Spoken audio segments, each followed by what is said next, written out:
አሰላሙ አለይኩም ወራህመቱላሂ ወበረካቱሁ።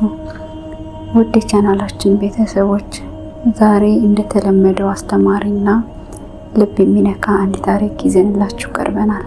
አብራችሁን ቆዩ። በዚች በተንኮልና በክፋት በሞላችው ዓለም ውስጥ ታማኝነት እንደ ትልቅ ሀብት የያዙት ጥቂት ሰዎች አሉ። ከእነዚህም አንዱ አንዋር ነው። አንዋር ኑሮውን በእለት ጉርሻ ላይ የተመሰረተ ምስኪን የጫማ ጠጋኝ ቢሆንም ልቡ ግን በአላህ ፍቅርና በኢማን የዳበረ ነበር። ሁልጊዜ ጠዋት ስራ ከመጀመሩ በፊት ዱዓ ያደርጋል። ጌታዬ ሆይ በሐላል ስራዬ ላይ በረከትን ስጠኝ፣ ከሰው ሐቅም ጠብቀኝ ይላል። ነገር ግን አንድ ቀን ህይወቱን ሙሉ በሙሉ የሚቀይር ትልቅ ፈተና እንደሚያጋጥመው አላወቀም ነበር። አንድ ቀን ምሽት አንዋር ስራውን ጨርሶ ወደ ቤት እየተመለሰ ሳለ በጨለማው መንገድ ዳር የሚያብረቀርቅ ነገር ተመለከተ። ቀረብ ብሎ ሲያየው በጣም ውድ የሆነ የወርቅ ሰንሰለትና አልማዝ የተለበጠ ሰዓት ነበር። ዋጋው በጣም ውድ ከመሆኑ የተነሳ የአንዋርን የዓመታት የድህነት በአንድ ቀን ሊያጠፋ የሚችል ነበር። ሰይጣን በጆሮው ላይ መምከር ጀመረ። ይህንን ወስደህ ሽጠውና ህይወትህን ቀይር፣ ማንም አያይህም አለው። ነገር ግን አንዋር ሰንሰለቱን አጥብቆ ያዘና ወደ ሰማይ ተመለከተ። ሰዎች ባያዩኝም አላህ ያየኛል በማለት ራሱን አሳመነ።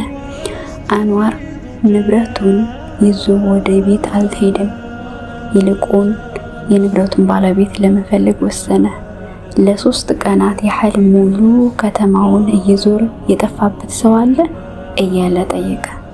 ብዙ ሰዎች ግን በድህነቱ እየቀለዱበት አንተ ድሃ ወዴት አግኝተኸው ነው እያሉ ያፌዙበት ነበር።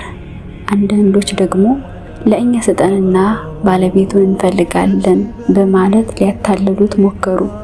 አንዋር ግን ለአላህ የገባውን ቃል አላጠፈም። እስከ መጨረሻው ባለቤቱን ለመፈለግ ቆረጠ። በሌላ በኩል በከተማ ውስጥ የሚኖሩ ትልቅ ሀብታም ሐጂ ዑስማን በከባድ ህመም ላይ ነበሩ። የጠፋውን ሰንሰለት የሟች ባለቤታቸው የመጨረሻ ስጦታ ስለነበር መጥፋቱ በበሽታ ላይ በሽታ ሆኖባቸዋል። ልጃቸው ፉአድ ግን የአባታቸው ህመም ሳይሆን የአባታቸው ሀብት ብቻ የሚያሳስበው ስግብግብ ነበር። ሐጂ ዑስማን በጭንቀት ሆነው ዱዓ ያደርጉ ነበር። ያ አላህ ያንን የትዝታ ማህደር መለስልኝ፣ ለመለሰልኝም ሰው ትልቅ ሽልማት እሰጣለሁ እያሉ ያለቅሱ ነበር። አንዋር በመጨረሻ ፍንጭ አገኝተው ወደ ሐጂ ዑስማን ቤት መጣ።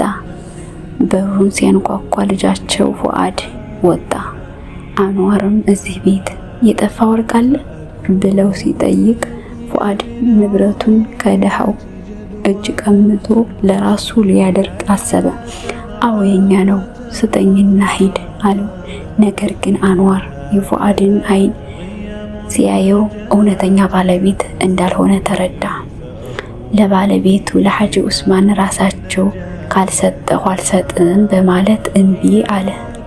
ፉአድ ሊደበድበው ሲሞክር ሐጂ ዑስማን ድምፅ ሰምተው ወደ በሩ መጡ። ሐጂ ዑስማን አንዋር በእጁ የያዘውን ሰንሰለት ሲያዩ በእንባ ተሞሉ። ወዲያውኑ ወደ አንዋር ተጠግተው አቀፉት። ልጅ ሆይ ይህንን ንብረት ሽጠህ ህይወትን መቀየር ትችል ነበር፣ ለምን መለስክልኝ አለው።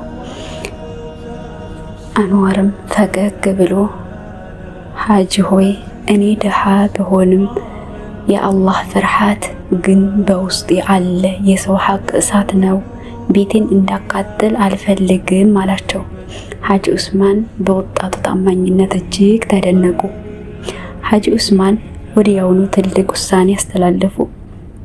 የሰነፍና የስግብግቡን ልጃቸውን ስልጣን ቀንሰው አንዋርን የድርጅታቸው ዋና ስራ አስኪያጅ አድርገው ሾሙት።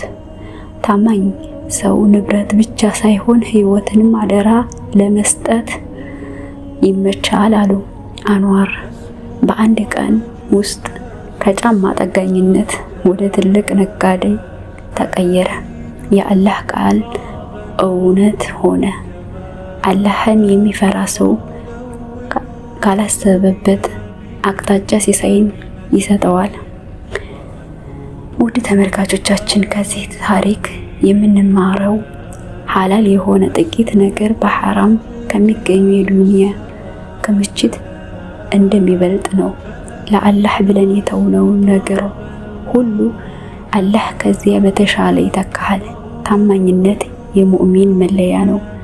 ታሪኩን ከወደዳችሁት ለሌሎች እንዲደርስ ላይክ እና ሼር አድርጉ።